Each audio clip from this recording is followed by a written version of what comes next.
There is nothing wholly unknowable, nothing imagined that is unachievable. The horizon of this world is but the harbor of another. Let us become something worth telling tales of, on many worlds.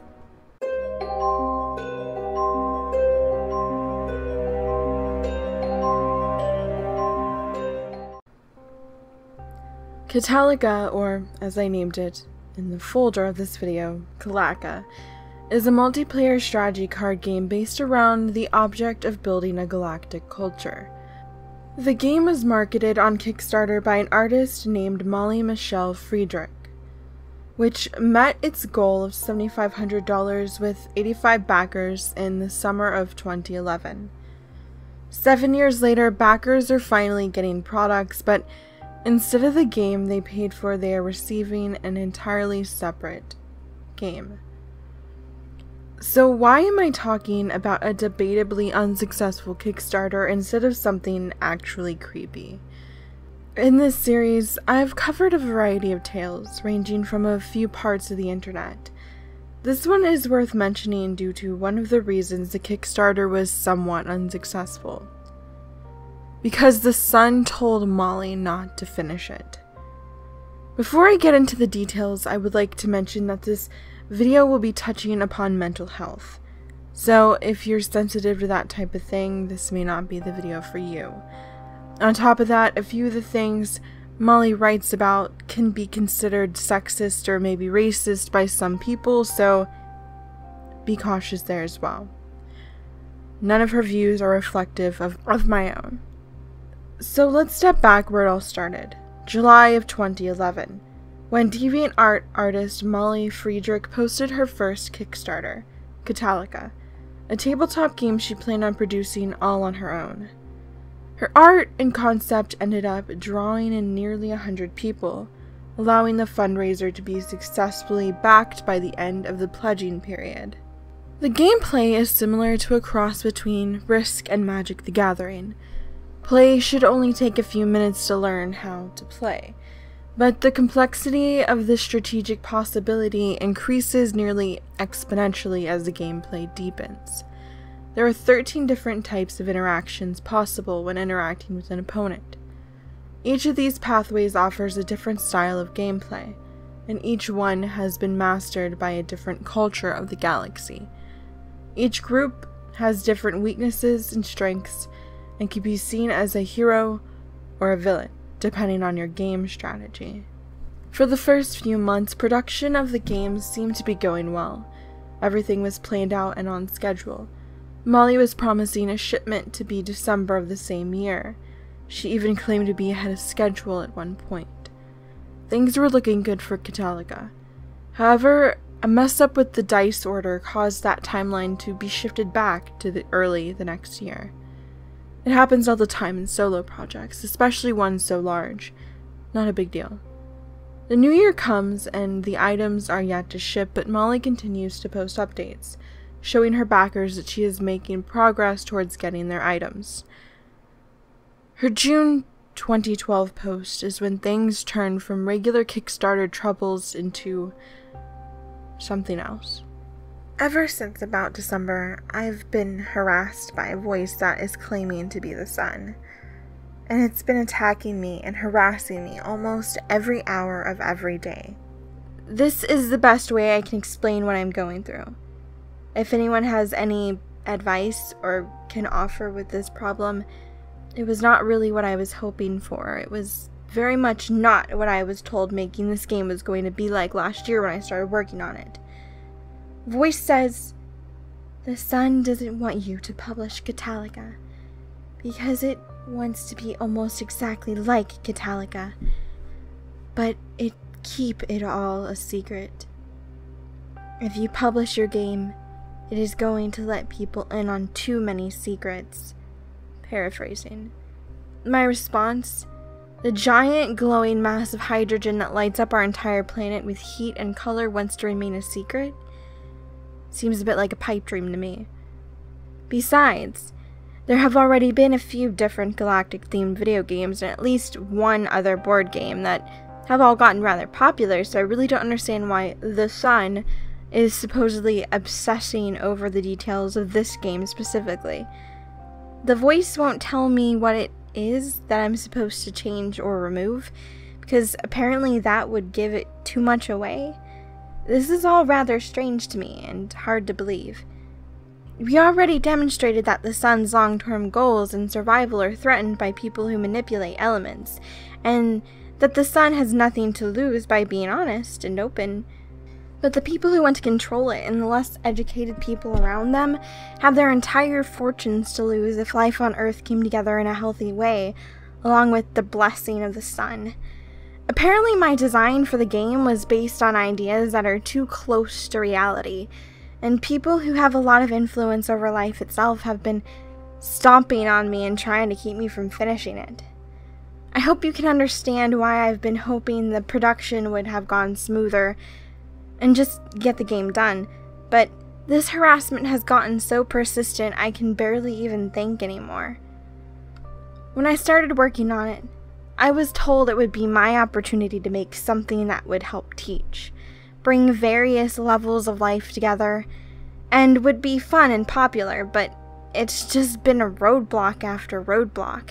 An endless harassment for months over any minute detail or idea that I put into it. And even though it's finished, then the voices started obsessing over keeping me from printing it, mostly by distracting me constantly with insane trivia, nonsense, and annoyances, to the point where I can't even think. What's kind of frustrating is that half of the stuff that it complains to me about are things I was essentially instructed to put into the game by the same voices that are now harassing me. I honestly don't know what to do about this. I'm starting to feel that I've been set up by someone and I'm feeling kind of lost. The main problem is the actual printing of the deck cards. I have all the other materials and I have cardstock to print the cards on, but it was too thick for my printer and I can't afford to take it to a secondhand printer. So as soon as I can finish it, I am determined to see this project done. I looked into exchanging or returning the cardstock, but it would cost me about $500 to do that, which I don't have since I'm on disability due to an injury. I only get about $200 a month after rent, and most of that goes into food. I put way too much time and effort into Katalyka to give up now. So if anyone has any ideas, I'd love to hear them. I'll admit, I don't know what to make of this. To me, it sounded almost symbolic, and at first I thought that may have been intentional. The voice of the sun being that of her own subconscious, doubting the perfection of her project and thus causing her to slow down. It's a natural reaction for an artist not to be confident in their work. That theory becomes less viable the further into her updates you read. The spiritual side of things have been calming down a lot in the last month or two, as we've been working through some of the more complex details behind the spiritual plasma attacks that have been trying to destroy me since 2008.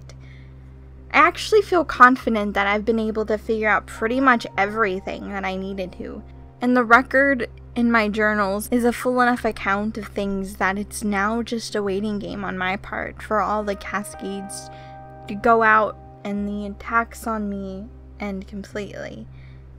For anyone that is concerned about the game is finished. The supplies are 95% bought. It's all in climate-controlled storage, and I'm just waiting for an opportunity to print up the cards, which is something I couldn't do because of the harassment. Basically, the US Navy has been putting up transmitter systems all over the place to control the plasma transition so that it can try to use information as a weapon. Apparently, I recorded some things in my game that were a reference to Navy weapons without knowing that, and so I became one of their targets. I am mostly trying to help educate them and others about these issues in my journal, which has been going alright for the most part. Apologies on the delays as always. This has been far more frustrating to me than to any of you. You may be fearing that you've lost some money. You haven't. The game is still happening, just delayed. But I've been afraid that I've lost everything in my life, including my eternal soul, when I started getting attacked. Molly. Just wanted to contact you all and let you all know what's going on. It seems like the spiritual collaboration I am working with was able to work out an understanding with the military and some other various groups over the last few weeks, and things are feeling very positive for the future. All the paper supplies are still safely in climate control storage, while I am saving up some money to purchasing for printing with a different printer than I had budgeted for. I'm not having troubles with hyperdimensional plasma attacks anymore, so the only problem left to resolve is that I had budgeted for using the 4-color laser printer, and it turned out that I have to use an inkjet for the card decks only instead, which will cost a bit more than I had budgeted for. But I'm well along the way to having the new ink budget, so once I am back in Washington State, I should be able to print up the decks without any more issues. Once again, thanks for your patience. For those of you who have complained, I've found that 99% of the people that have criticized the production of this game were not even people that purchased it. A year or two to publish a homemade indie game with as many complex parts as this one is not unheard of. Obviously, that's not how long I was hoping it would take, but I had no idea I would get harassed by plasma beings. So it was a little overwhelming that I had so many people that didn't even back the game attacking me for only a couple months after it was funded. Sorry again for the delays. I really am looking forward to getting it finished because so far all of the people that have played it have enjoyed it. Some were prototype testers and a couple were people that downloaded the game from my gallery and made their own print and play prototype. No huge news this time, just wanted to stay in touch since there were some concerns I wasn't updating enough in the past. From there, Molly has more reality-based issues, such as moving, not being able to transport her printers, and so on. Some backers show great concern for Molly, believing her to have schizophrenia and asking her to get help. She claims that there is no mental instability on her part and that she truly experienced those things. For those unsuspecting backers, Molly's sudden strange ramblings were very out of left field. However, people who followed her deviant art journal, the things she wrote in her Kickstarter updates were comparatively tame. Desert culture gender is supposedly thousands of years of males oppressing children by noticing sex organs and females not arguing with the oppression. Why is that allowed to be peaceful in the elements? Trees and females both accept oppression and service to men. Or does one simply sound like it does, but is actually talking like plant life while living as different as possible from plant life? I am the righteous phenomenon that needs physical labor and fertilization from men. So which is older? Males of the desert culture oppressing females, or females hacking into the ecosystem spiritually and demanding service from men? Pregnancy being the path of least resistance and being the mate selectors. Was there a time before males oppressed females that all humans were peaceful with their ecosystems and females served plant life the same as men? After I posted this, my digestive system corrected and I feel fine. But now I'm noticing carbon pressure in my skin near my scalp and I can suddenly hear carbon monoxide making a loud moaning sound outside in the sky. Okay, carbon monoxide. What's with this suicidal cloud behavior? Females are trying to base their womanhood on storming up everything that isn't a human female and breaking up relationships in the environment. My womanhood is based on recognizing that females need to be challenged to become peaceful with the environment that builds them, to earn womanhood, instead of basing it on genitals like desert culture. This is but a small part of Molly's extensive writing on whatever that was. If you'd like to further check it out, I'd recommend it. However, it was removed long ago, and it is only available through the wonderful savior that is the Wayback Machine. She also has a Twitter and a Facebook where she continues to post bizarre claims to this day that follow along the lines of what was in her deviant art journal. Carbon in this area keeps making me the center, but it's not worshipping me. If you make something your center of attention, but you don't worship it, serve, or celebrate your center, that is parasitic, exploitative, and abusive behavior. Where is the center of melanin, motherhood, and money? Carbon, if you don't reclaim melanin as a plant, we are not going to allow you to reclaim males as plants or punish males into serving your women. Testosterone is over. Give up. Carbon, what is your relationship with the centers that you choose to focus on? Testosterone isn't celebrating males or serving them. Carbon, if testosterone heals males back to being female, you won't have to listen to anyone complain about men anymore. All people begin forming as female. We know females are capable of parthogenic reproduction, and dividing people with sex organs is interfering with skin color. So carbon forming males is a problem that it should be challenged to undo. It's kind of noticeable whilst reading her journal that her musings on her beliefs and the recaps on her Kickstarter are different in intensity. Her journals are focused on these strange ideals, exploring their meanings. That's because they are entries in her Stream of Consciousness journal. A stream of consciousness journal is a form of expressive writing where the author unforgivably puts down their true thoughts without editing, which somewhat makes this more concerning. Molly often writes about UV light being racist, carbon monoxide causing testosterone, silicon, and land ownership, which somehow always becomes sexist. Honestly, it's very hard to make sense of her beliefs, at least for me. So much so that I can't even get a bigger picture of what she actually believes. I tried to research if some of these had any scientific or other religious foothold in the real world, but couldn't find anything. Of course, the only thing she talks about that makes any actual sense in scientific terms is the UV light and melanin. That's because she's identifying UV rays as if they have some kind of personification.